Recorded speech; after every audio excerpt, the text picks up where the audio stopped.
Okay, we are live on YouTube, live and direct, 54321. Good evening, new listeners and current listeners all around the world, including Canada, the USA, areas of Long Island, plus the five borough regions of Brooklyn, Bronx, Manhattan, Staten Island, and Queens. This is your host with the most, G Money Stacks, aka Lonely Nomad, aka The Gregonator, aka Rookie Podcaster of New York, Queens, New York. And you are now rocking with Off the Meatrack Chainz New York podcast, episode 41.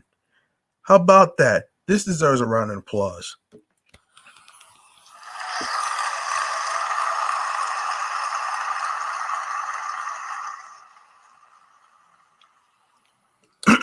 All right. If you're new to the channel and you missed any previous episodes that was posted either on YouTube or streaming platforms, which I will go over at the end of the show, don't worry. I got you. All you have to do is your part by subscribing to the YouTube channel G Money Stacks 555.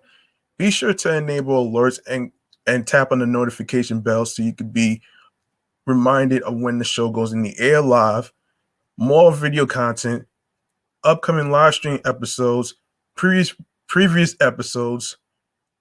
Be sure to leave a like and a comment on the episodes, and also be sure to download and don't forget to share the podcast with your friends along with the audio streaming platforms.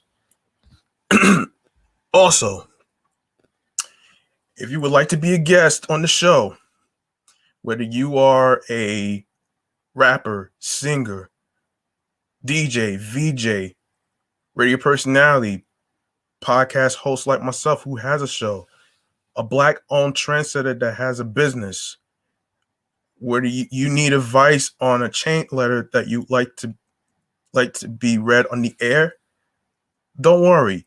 All you gotta do is go to the email, which is off the Meatrack Chainz NY podcast at gmail.com. That's off the Meatrack Chainz NY podcast at gmail.com. Another option is you could DM me on my primary Instagram, which is G Money Stats 555 in Queens, New York. It could be anything like what your thoughts on the episodes, the topics, anything in particular that you like, you just name it. So that'll be all. So this story really got me thinking, and this is pertaining to a woman trying to act like a student, a high school student to be exact. And hold on, I'm not sure what's going on here with my. Anyway, so as I was saying, this is about a woman who is pretending to be a high school student, and just to get followers off of Instagram. Are you really that desperate to gain followers on Instagram just because you're a mom? Like, come on, man. Are you really that desperate? Really? All right. So this is an article according to Newsweek. A woman posing as a high school student was arrested by police after her alleged attempt to boost her Instagram following fell apart.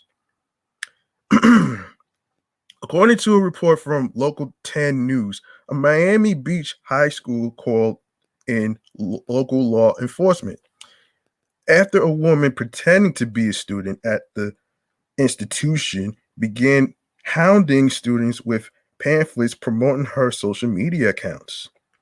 On Monday, Audrey Nicole Francisquini entered the American Senior High School despite being 28 years old and having no obvious affiliation to any student. According to Local 10 News, she asked school security where the registration office was, allegedly claiming she was a new student to the school. According to the footage of her arraignment, obtained by WSVN. She was carrying a skateboard, a painting, and dressed similar to students to try and blend in. Rather than go to the administrator's office, Francis Queenie approached students as they were going to class and cornered them in the hallway. The police report obtained by the Miami Herald noted that she was disturbing flyer promoting her personal Instagram account. An anonymous student enrolled at American Senior High School also told WSVN that she also was recording some stuff in the school. It's crazy. It's very creepy, she added. Se- Security flagged Francis Queenie as a potential threat to the school, and she took off into the faculty parking lot on foot. The Miami Herald reported that she was arrested later in the day at her home by North Miami Beach police, who found her via social media.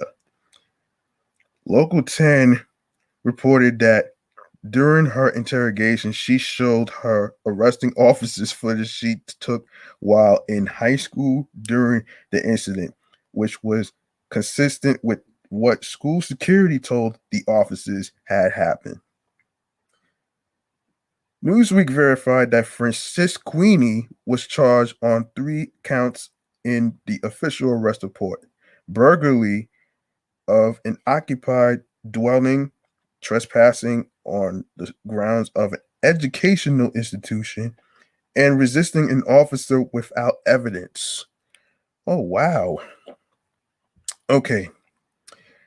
It was not immediately clear, however, what was stolen from the school. Miami-Dade County Public Schools spokeswoman Jacqueline Casadilla told the Miami Herald that the school district is conducting a thorough review of this matter, which they should. This is an unfortunate incident involving a female who trespassed on school grounds under false pretenses, she told the outlet. As always, Miami-Dade County Public Schools will continue to work tirelessly to protect the safety and well-being of our students and employees. WSVN, to be exact, confirmed that at the time of the incident, Francis Queenie was a salesperson for Carnival Cruise Lines. The company is also conducting an internal investigation. The Miami-Dade Public School District has also been the subject of recent controversy. In March, footage emerged of a Florida teacher appearing to slam a student to the ground, though he claimed it was an effort to stop a larger student fight. Okay. This is so wrong on so many levels, and this is just baffling. And the reason I say it's baffling because what is this? What was she thinking in the first place? It's like, are you really that desperate to not only pretend to be a high school student, which is pretty creepy, by the way, and may I add, this was a bad this is just stupid on her part. And you know, and you know what? Speaking of stupid, ooh, let's go to the fucking bullshit fight. Let's go to the fucking bullshit fight. All right. So apparently there was a fight this weekend between Floyd Mayweather and Logan Paul. And everybody was saying that it was kind of bullshit because there was no winners and there was no judges. And the simple fact that it was an exhibition match, which means it don't really count. But they still get money. But anyway, I have an article from TMZ Sports that will clarify everything. So here we go. So Logan Paul came out swinging, but in the end, Floyd Mayweather is just too good. There was no official winner in Logan Paul versus Floyd Mayweather, but we didn't need judges to see the domination after it went the distance, a full 8 rounds. 26-year-old Logan came out strong Sunday night and even landed a handful of serious power shots. But 44-year-old Floyd ate everything Logan had and began to really open up in round 3 of a fired up crowd at Hard Rock Stadium in Miami. From then on, it was pure Mayweather domination. Logan looked like he started to gas in round 3. Mayweather looked fast, strong, and confident all the way to the end. Hell, Mayweather probably could have fought another 10 rounds if he wanted to, which was never going to happen, by the way. The fight was an exhibition, so there was no official winner, but everyone knows Floyd gets the W. Obviously, nobody could touch Floyd Mayweather anyway. I mean, he's an undefeated champion, and I want to add one thing. So it has to do with the height differences and the pound differences. So that's what certain people were saying.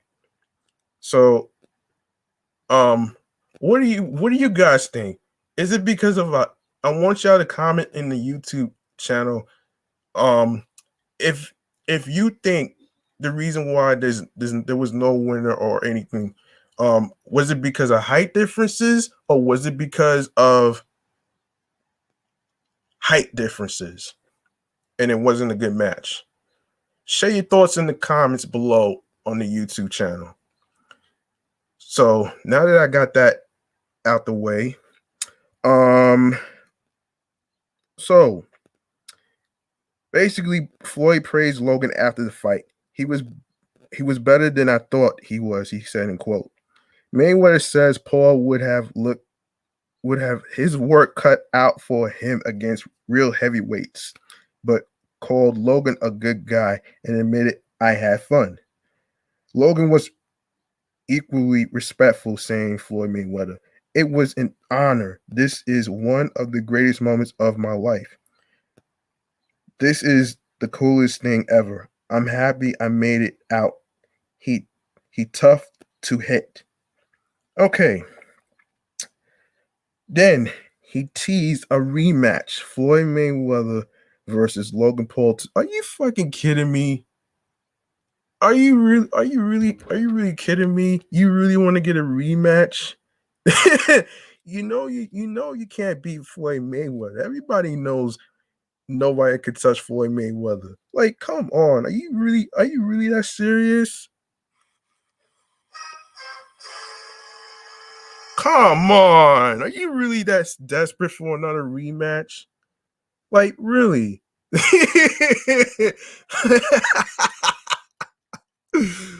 Oh my goodness. This guy, Logan Paul, don't know when to quit. Anyway,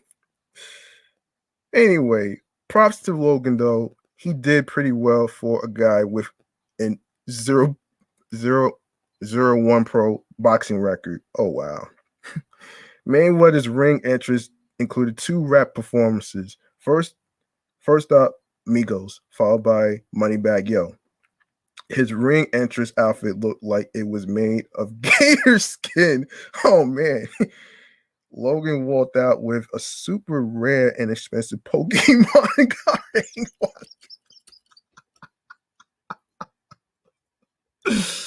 Oh man. Hold up.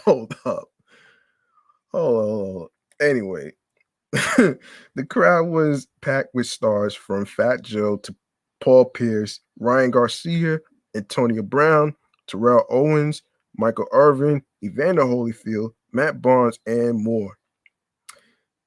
Before the fight, Floyd told TMZ Sports he expected to make between 50 and $100 million for the fight and had already spent some of the money on brand new cars for his close friends and family members. So what's next for Floyd? He told us he'll probably fight Jake Paul next. Oh gosh. Oh man, please don't. Please don't. Please don't.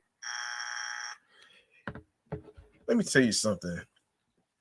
Floyd Mayweather is undefeated heavyweight. Everyone knows that. Why in the hell would you come out of retirement to actually do exhibition matches?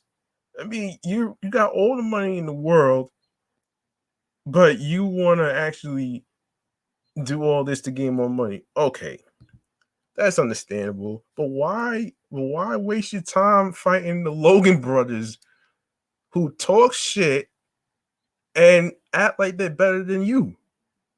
You know what I mean?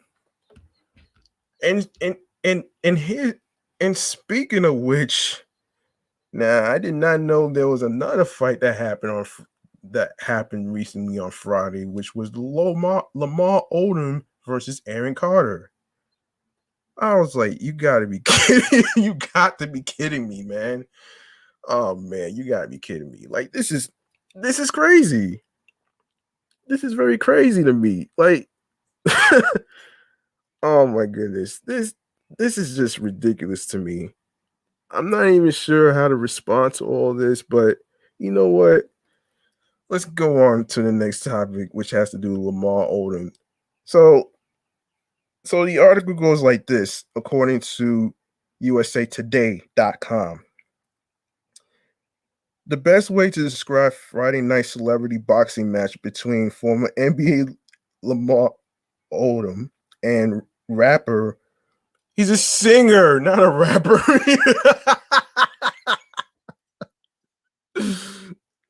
Yo, Aaron Carter is like a car crash you can't turn away from. Car crash. Okay. Okay. That right there. All right. The match wasn't a fair fight from the start with the 6'10", 259-pound Odom squaring off against Carter, who is 10 inches shorter and 80 pounds lighter. Odom flat out bullied Carter around the ring, delivering a string of punches that ultimately took him out via TKO in the second round. It was a miracle that Carter lasted until the second round, although he did land some punches to Odom's head in the first round, where Odom's size eventually wore Carter down. Wow, the boxing match was as ridiculous as you might have expected, with one of the highlights being UFC legend Chuck Liddell as the referee. People couldn't take away. Oh my goodness. All right. I'm a little speechless on this whole Aaron Carter and Lamar Odom. It's like the question that I always wanted to really ask is something like this. Why in the hell would you have a musician versus a fucking former NBA player? Like this doesn't seem like a good match. Same way it wasn't a good match with the Floyd Mayweather and Logan Paul shit. It's two different sizes, two different heights and stuff, man. And not to say I'm knocking them for trying to make a little money and stuff like that, but come on, man. Everybody knows that. Lamar Odom couldn't get touched, and Floyd Mayweather wasn't going to get touched anyway. Oh man! Oh man! Oh man! Okay. So there's some people on Twitter who actually chimed in on this. So so this person says, you can't make this up. Aaron Carter versus Lamar Odom with referee Chuck Liddell. I just watched the celebrity boxing match between Lamar Odom and Aaron Carter. That was the saddest, most hilarious thing I've ever watched. You think? Oh man! And the person who goes by the name of Covers, yeah. So the week after Floyd boxed Logan Paul, Lamar Odom knocked out Aaron Carter. Oh, okay. This person says Aaron Carter versus Lamar Odom is already 10 times better than Paul versus Mayweather. I don't know about that. I'll leave that to the experts. Aaron Carter, every time Lamar Odom hits him and he spun around.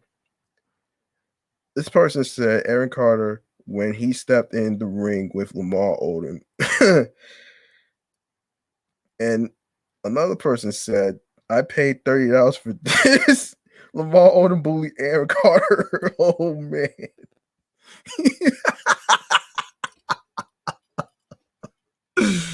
I am so glad I didn't pay money or bet any money off the boxing matches and stuff like that. Because, oh man, I'm just glad I didn't do any gambling this time. So this person said Lamar Odom versus Aaron Carter might be the weirdest fight I've ever watched. Oh man. So Barstool Sports says on Twitter, Lamar Odom versus Aaron Carter in the fight.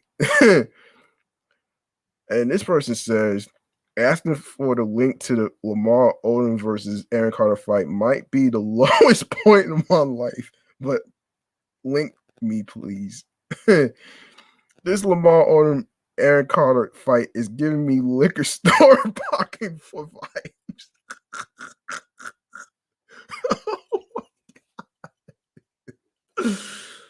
Oh my gosh. I don't know how broke Lamar Odom is, but I'm glad he whooped Aaron Carter's ass in the warehouse venue. Oh man.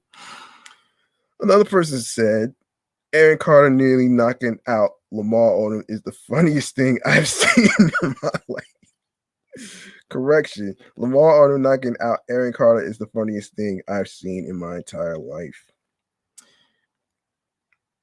Another person says Aaron Carter took the ragged dog getting thrown around by Lamar Odom. Another person says, if you think I'm going to waste my money on Lamar Odom versus Aaron Carter a week after I wasted my money on Floyd Mayweather versus Logan Paul, just know that you are absolutely correct. Okay. And last but not least, this person said on Twitter, show me it's 2021 without saying it's 2021. Lamar Odom knocked out Aaron Carter.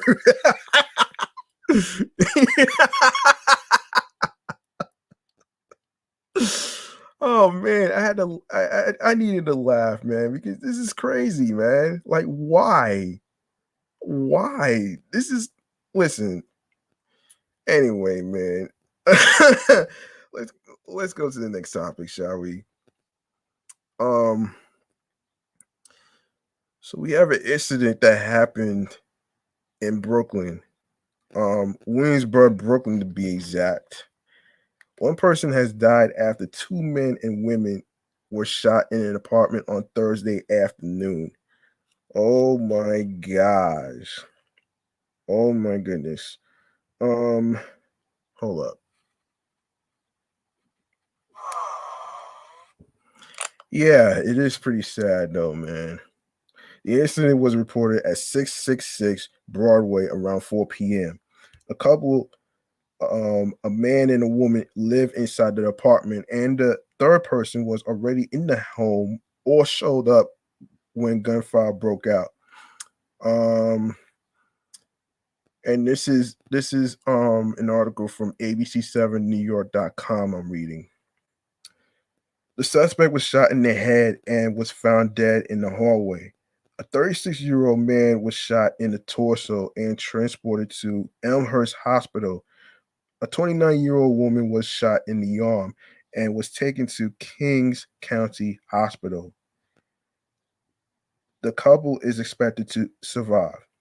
The incident was reported as a home invasion, but police are not sure that's what actually happened. Police are still sorting out who shot who, and multiple weapons appeared to be recovered at the scene.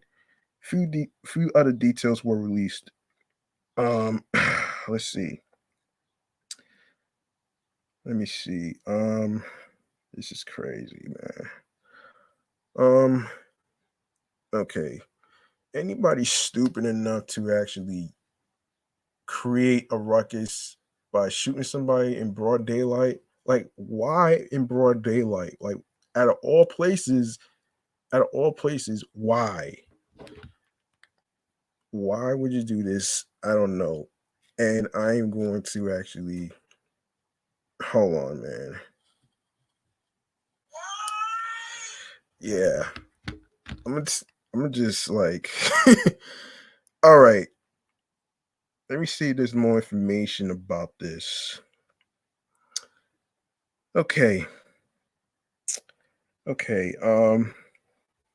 There is a lot of mediation that's taking place. And if they were not on working, hold on, folks.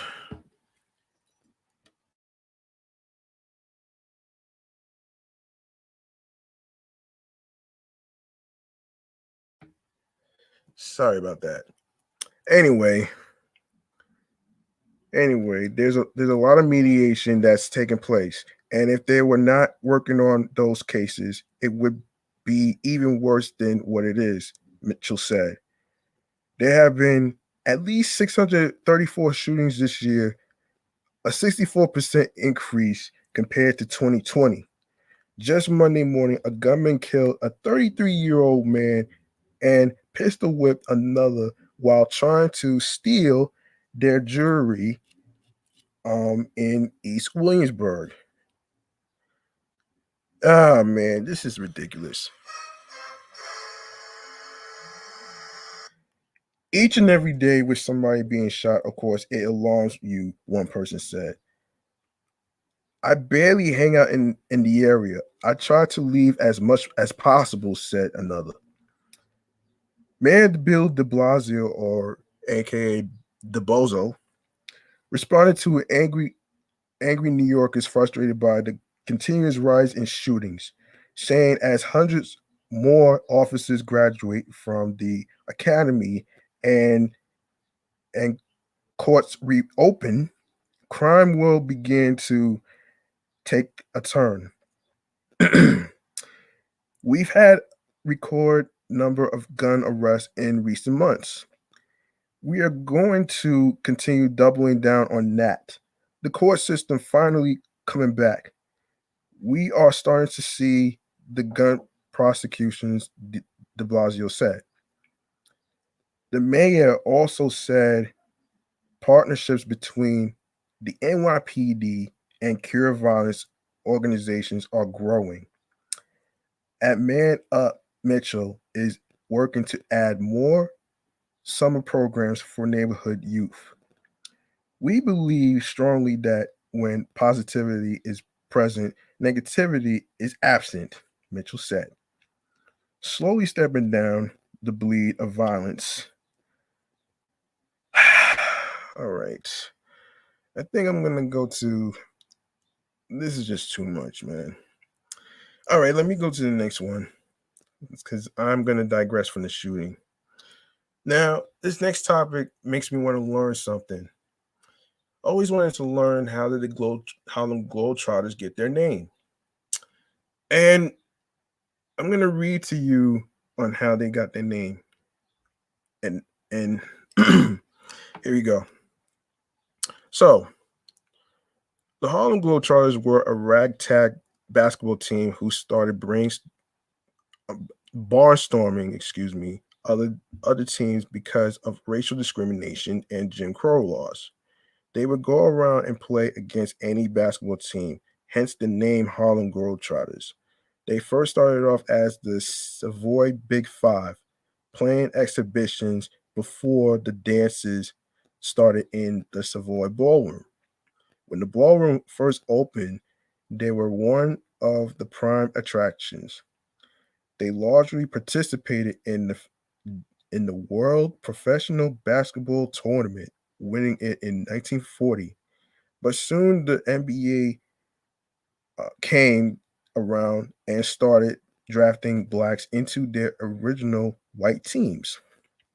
Because of this, the Globetrotters added comic comical excuse me comicality to their routines and soon became more of an entertainment team than a team for the actual sport. The Globetrotters are now a stunt basketball team who let spectators join in on the fun. Um, let's see if I can find some more information about how they got their name. Okay, so how they got their name is all right. So the Harlem Globetrotters is an American exhibition basketball team. They combine athleticism, theater, and comedy in their style of play. They have played more than 26,000 exhibition games in 124 countries and territories. The team's signature song is Brother Bones, Whistle's version of Sweet Georgia Brown. Their mascot is a anthro, anthropomorphized, morphized, is to be exact, globe name, Globe. The team plays over 450 live events worldwide each year. The team is currently owned by Hershin Family Entertainment. The executive office for the team are located in Atlanta, suburban city of Peachtree Corners. Let's go to the history. The Globetrotters originated on the south side of Chicago in 1926, where all the original players were raised.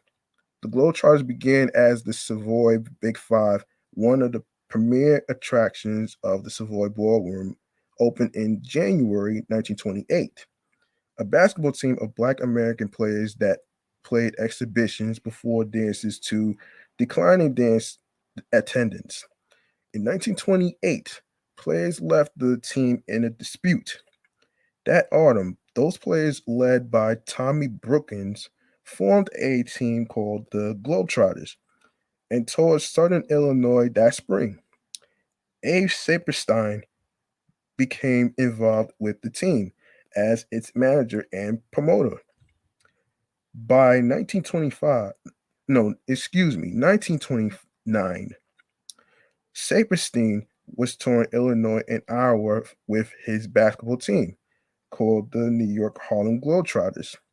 Saperstein selected the name Harlem because it was then considered the center of Black American culture, and the name Globetrotters to mytho um okay mythology.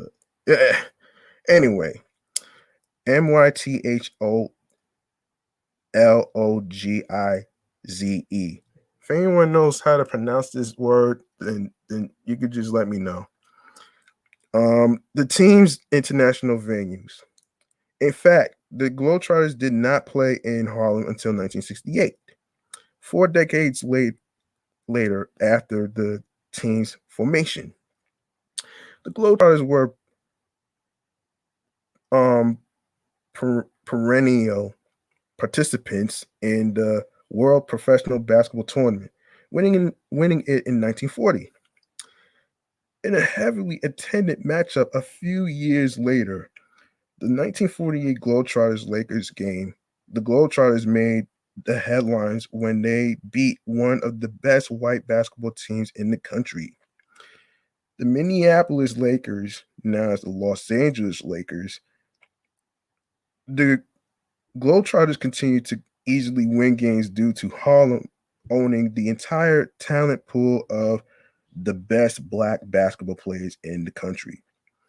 Once one of the most famous teams in the country, the Globetrotters were eventually eclipsed by the rise of the National Basketball Association, particularly when NBA teams began fielding black players in the 1950s.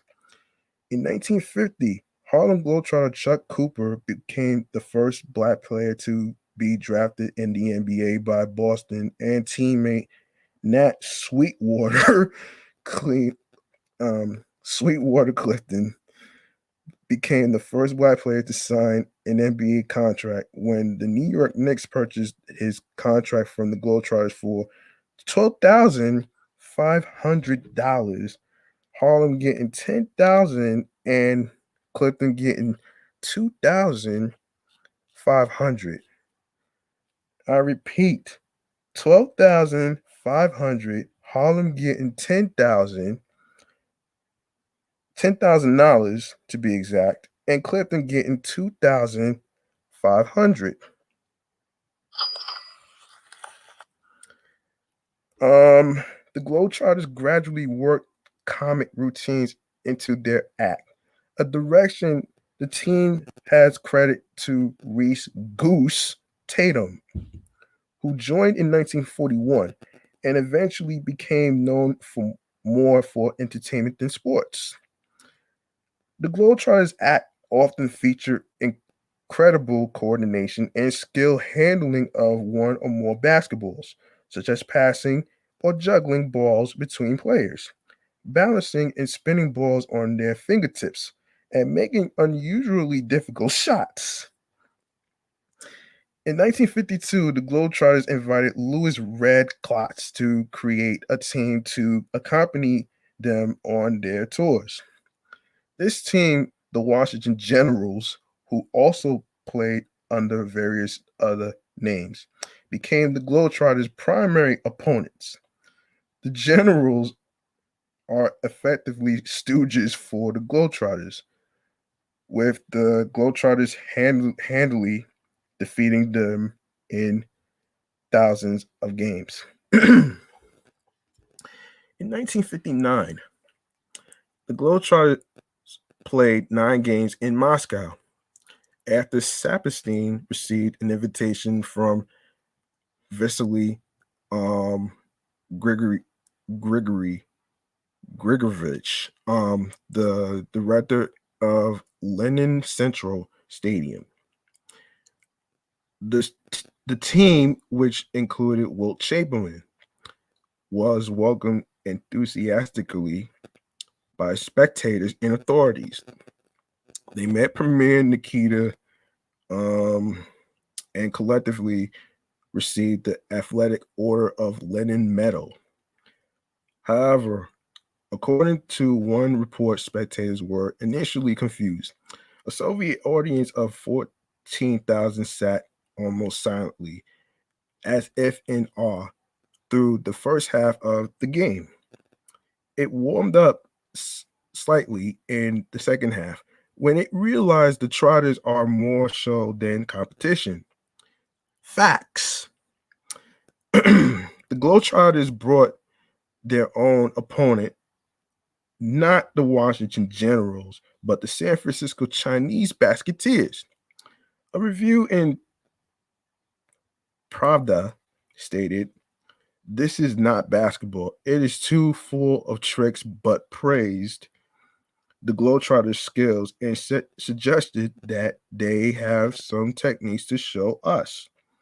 The American press, particularly Drew Pearson, made note of the fact that the Harlem Globetrotters were paid per game the equivalent of $4,000, which could be spent only in Moscow. The games were used as evidence that U.S.-Soviet relations were improving, that Moscow was backing off its criticism of race relations inside America, and that the USSR was becoming more capitalist. Many famous basketball players have played for the Globetrotters, greats such as Wee Willie Gardner, Connie the Hawk Hawkins, Wilt the Stilt Chamberlain, and Nat Sweetwater Clifton later joined the NBA.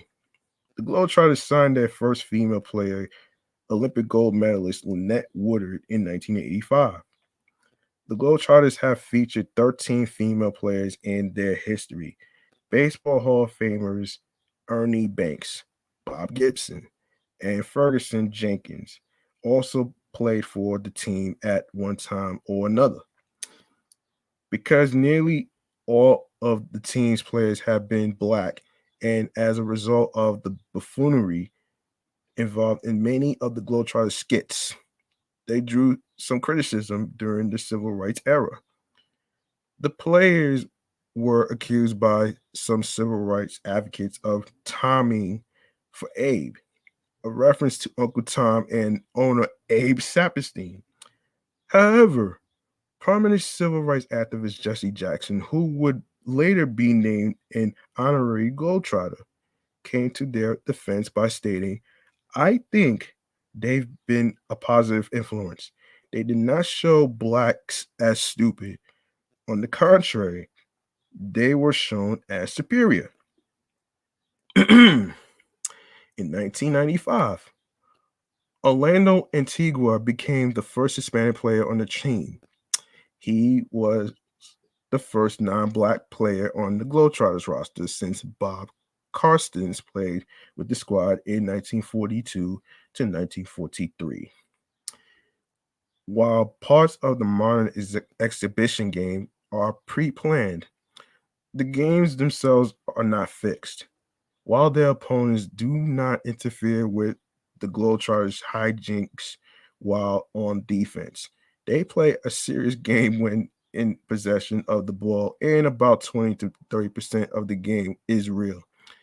This once led to an infamous defeat at the end of the Washington Generals in 1971. To this distress of the watching crowd after the Globetrotters lost track of a big lead with their tricks and the Generals hit a game-winning buzzer beater. And then also, fun fact, the Globetrotters won the World Professional Basketball Tournament once in 1940, beating the Chicago Bruins with a score of 31 to 29. There you have it. Let's see. Wow, there's more to this. All right. So we go to the draft. Starting in 2007, the Globetrotters have conducted an annual draft a few days before the NBA draft, in which they select players they feel fit the mold of a Globetrotter. Being drafted by the Globetrotters does not guarantee a spot on the team, although several drafted players have gone on to become Globetrotters. Anthony Atkinson, Brent Petway, William Bull Bullitt, Tay Firefly Fisher, Charlie Coley III, Paul Tiny Sturgis, Jacob Hop Tucker, Darnell Spider Wilkes, Brian B. Nice Narcissus, Tyrone Davis, Corey Thunder Law, Tyler Iceman Inman, Devin B. Douglas, and AJ Money Merriweather. Oh, okay. I'm not gonna read too much of all this. This is from Wikipedia, in case you were wondering why I'm reading. So, let's see. Another. Okay, I think I covered everything. I think I'm going to go to the next segment, which I haven't done in a long time. This is called, and this segment has to do with Jaden Smith, who opened a restaurant to help out homeless people. This is called Black Owned Shout Out Trendsetters. Actually, yes, I repeat, Black Owned Shout Out Trendsetters.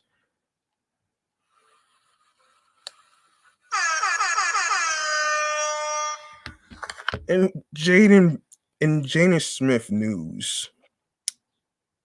Um, let's go to this article, goodnewsnetwork.org. So article goes like this. Paying it forward is something that's in Jaden Smith's genes. He played an instrumental role in the Just Water campaign, helping provide clean drinking water to the residents of Flint, Michigan. Then, to commemorate his 21st birthday 2 years ago, the rapper actor launched the I Love You restaurant, a vegan food truck initiative to combat food insecurity for Los Angeles homelessness.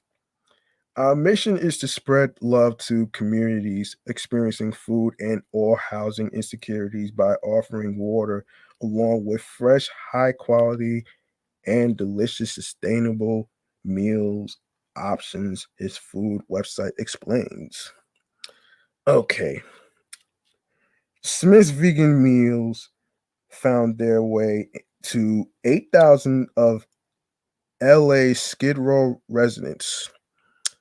Um, Skid Row residents in Harlem, New York City.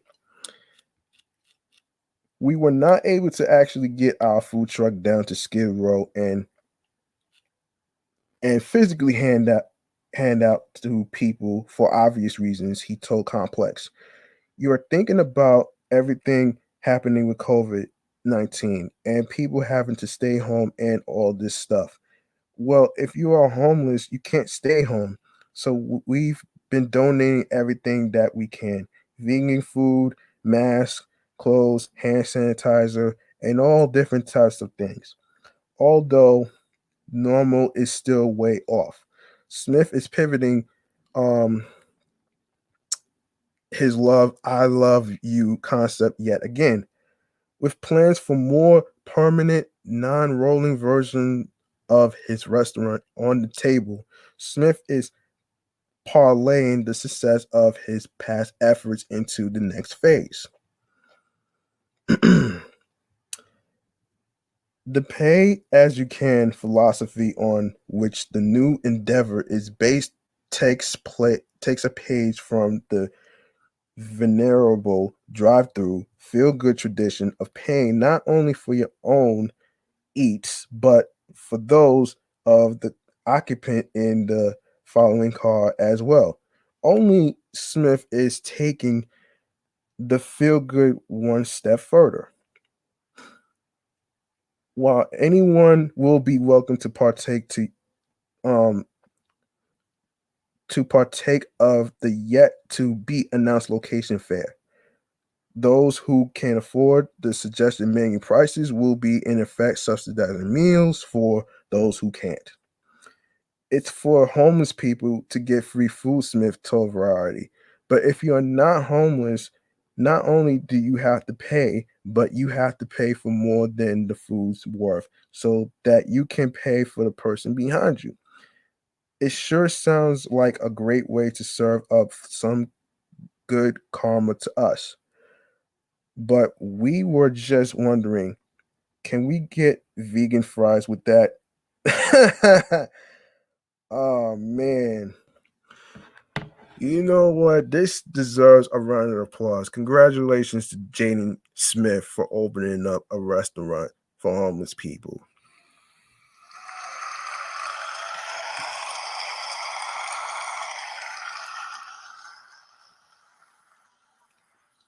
Man, that was interesting.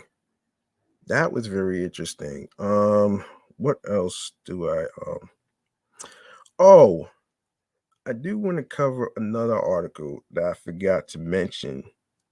This has to do with an alleged. Hold on, hold on a minute. A woman. Um. Okay, hang on a minute here. So a woman allege allege whopper throwing racial mess. A person throwing whopper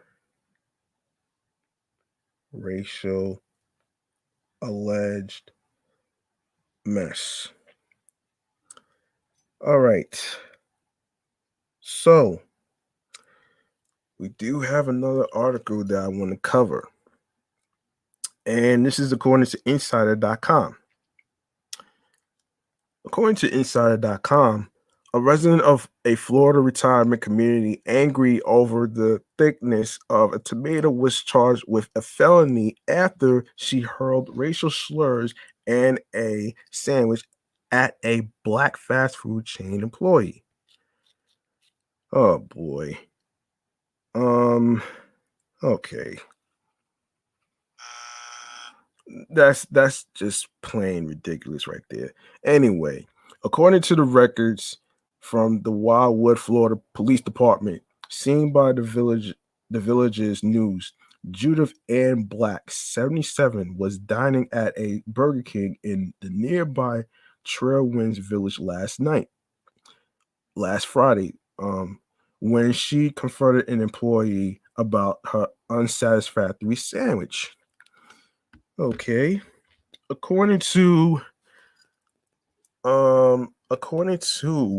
the news, Black was angry over the thickness of the tomato slice on her Whopper, and the Burger King employee, who was unnamed in the report, tried to calm Black down, but Black threw the Whopper at the employee's back. Black then stormed out, but not before spouting several expletives, including the N word, calling the employees a stupid black bitch, according to the police report seen by Village News. The outlet verified this with the manager and another worker at the Trailwinds Burger King, as well as a customer who witnessed the exchange. Wildwood police tracked Black down and booked her at the Sumter County Detention Center, but released her later on a $2,500 bond. According to police records seen by the news, Black admitted to being angry that the employee was not fixing the issue and confronted that she had thrown the Whopper at the Burger King worker. The police record referenced by the Village's news also indicated that Black's use of racial slurs altered the charge of battery from a misdemeanor of the first degree to a felony of the third degree under Florida State Statute 77.085. The statute is known as the hate crime statute, which increases the minimum and maximum penalties that a judge could impose. Hang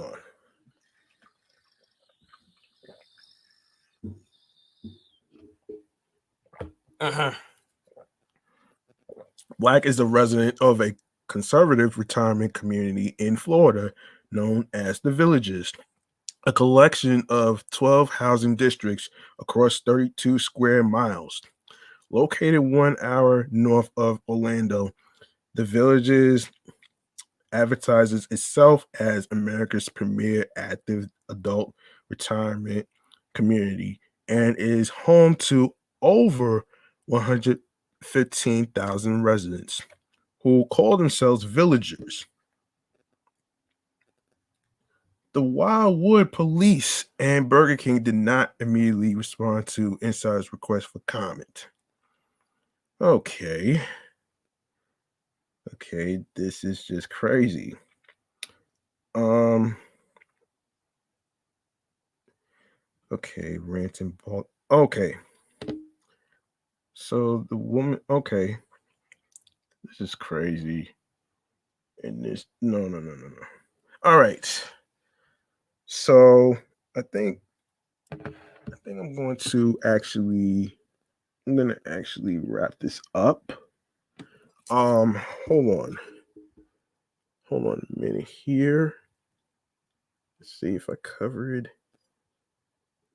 Let's see if I know. Hold on. Let's see if I covered everything. Okay. I did cover a woman pretends to be a student. I did that. Another idiot for an alleged whopper throwing racial mess. Williamsburg, Brooklyn. I think I covered everything. So, if you like what you heard, don't.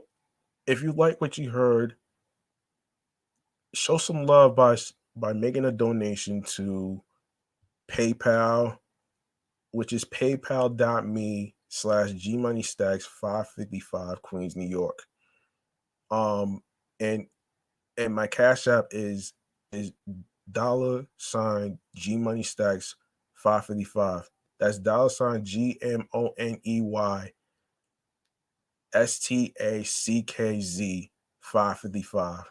Now, we're not asking you to break the bank to make us happy. We're simply asking to do your best on what you can afford. Now, I will go over the streaming platforms.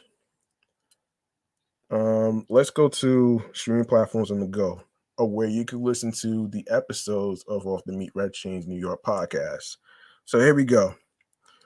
You can listen to the episodes on Podorama, Anchor, Spotify, Audio Burst, Deezer, TuneIn, plus Alexa, Player FM, Podchaser.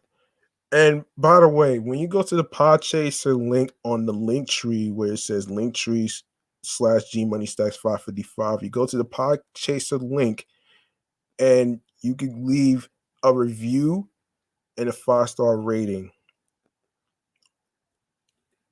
All right. We got Stitcher, Pocket Cast, Podcast Addict, Breaker, Listen Notes, Google Podcasts.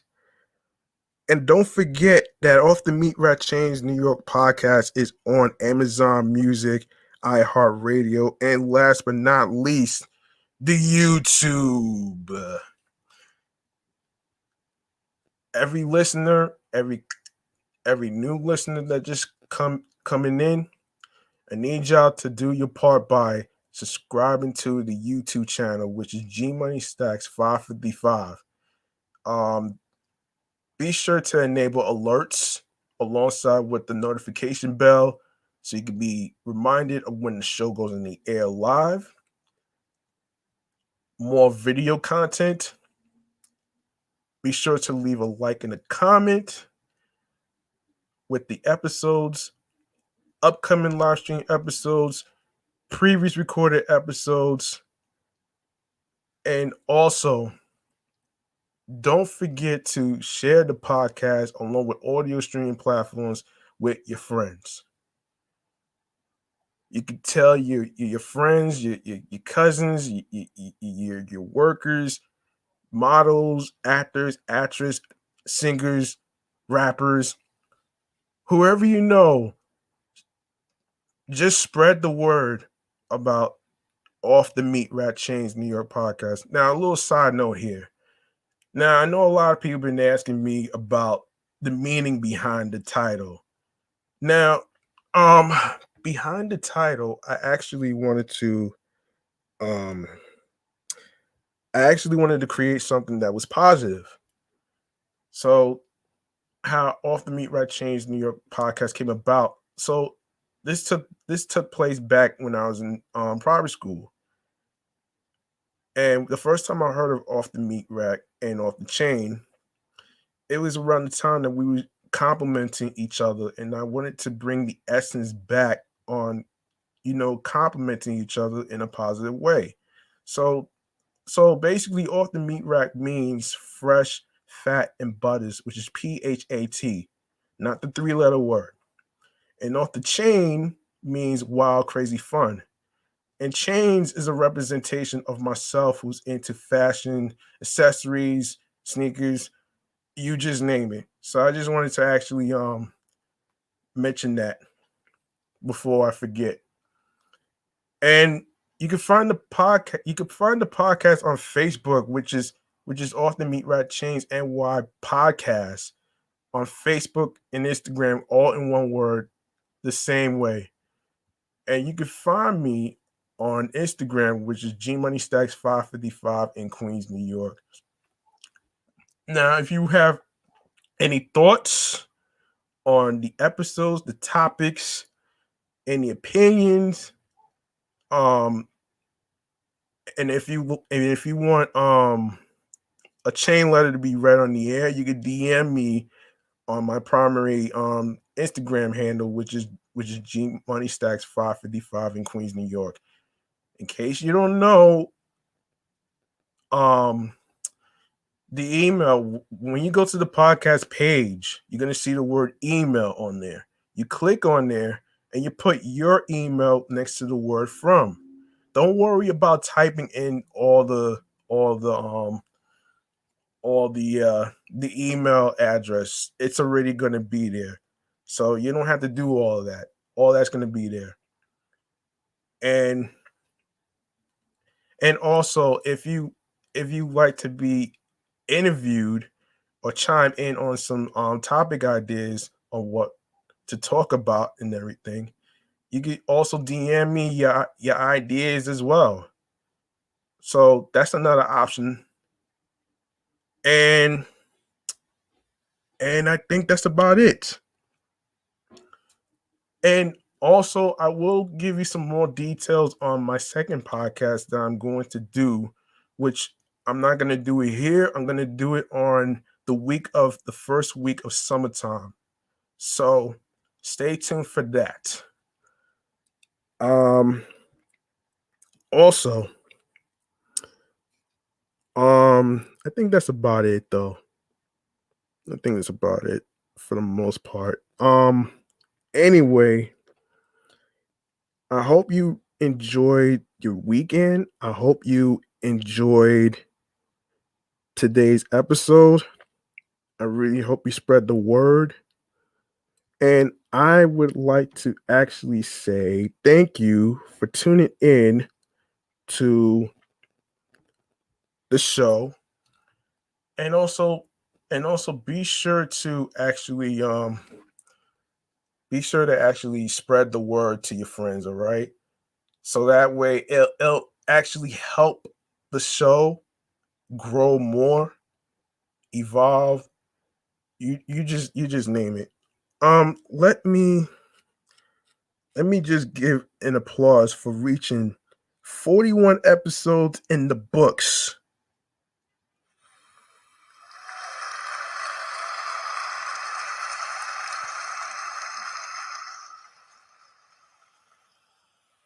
And like I always say, if you have a dream of being a podcaster like myself, who has a show, whatever career field you're in, don't let anybody stop you.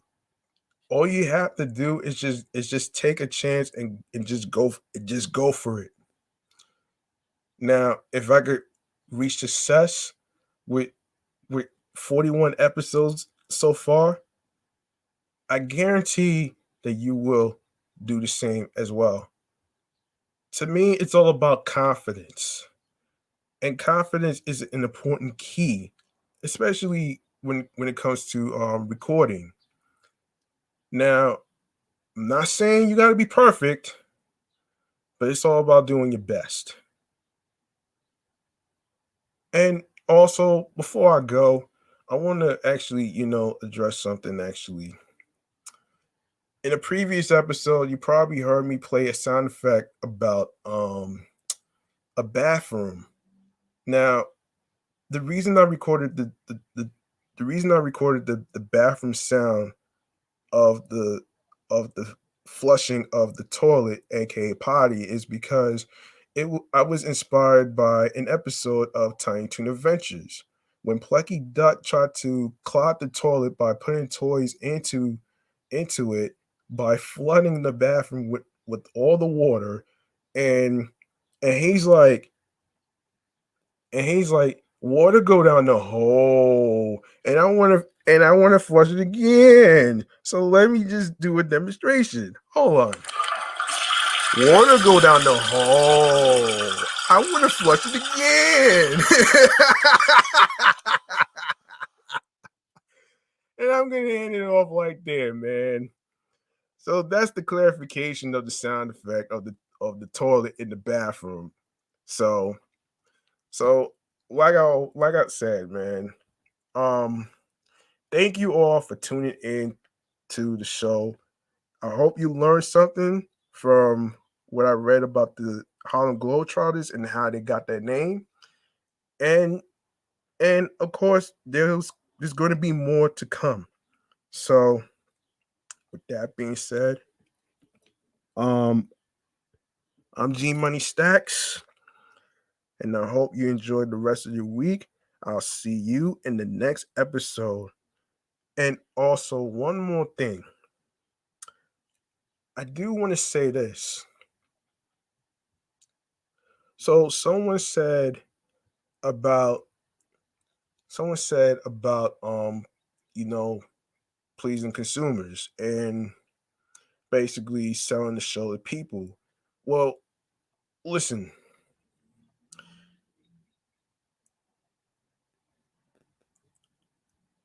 I actually preached about how important ownership is. And the reason why I was stressing about ownership in the previous episode is because you know, you know, it it feels good to have creative control on things of what you started and what you created. That's why I never really thought about being under yes men under a corporation, because at the end of the day you want to be able to be the owner of a show or a podcast that you started off. So that's why I'm a little hesitant to actually be under a contract, because selling a show that like a podcast that you created, it's almost like you're giving away who you are as a person and your identity.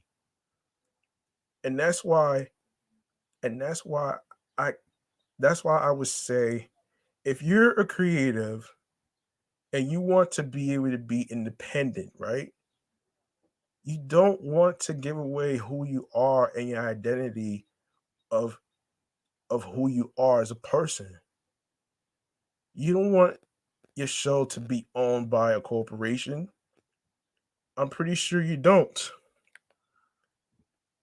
And I know that for a fact too, that black content creators who are podcasters who tend to who tend to do their best to be able to be the sole custody of their own show that they created. And I feel like I have to agree with a lot of people. And let me just say this. I would much rather have creative control over what I started in creative over a bunch of yes men. And that's a fact right here.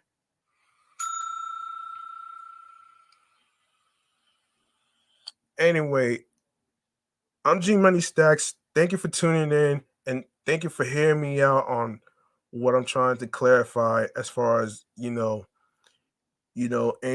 misconceptions or whatever. I will address it. So I'm G Money Stacks. I am going to be clocking out. Peace and one love, and have a good night.